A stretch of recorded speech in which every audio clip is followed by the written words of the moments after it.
व्यस्त railway station पर रोहन अपने परिवार के बगल में खड़ा है। उनके चेहरे दुख से भरे हुए हैं क्योंकि वे एक नई शुरुआत के लिए तैयारी कर रहे हैं। भीड़ के बीच काव्या ट्रेन की ओर दौड़ती है।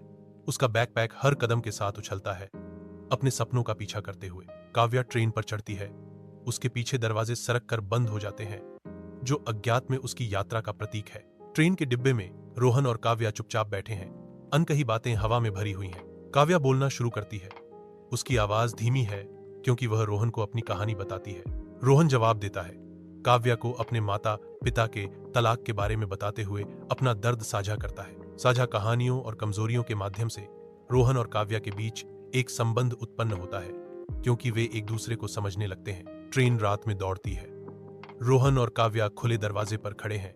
उनकी आंखें तारों से भरे आकाश पर टिकी हैं। रात के दिल में काव्या की आवाज चुप्पी तोड़ती है, मुझे लगता है कि मैं तुमसे प्यार करने लगी हूं। रोहन धीरे से जवाब देता है, उसकी भावना को दोहराते हुए, मुझे भी ऐसा ही लगता है।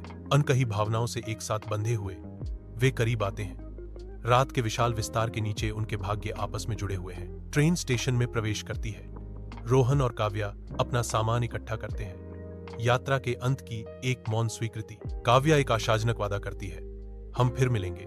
रोहन धीरे से जवाब देता है, मुझे उम्मीद है। उसकी आंखों में आशा और अनिश्चितता का मिश्रण झलकता है। उनकी विदाई हवा में मंडराती है। व्यस्त रेलवे स्टेशन में रोहन और काव्या एक दूसरे से दूर चले जाते हैं।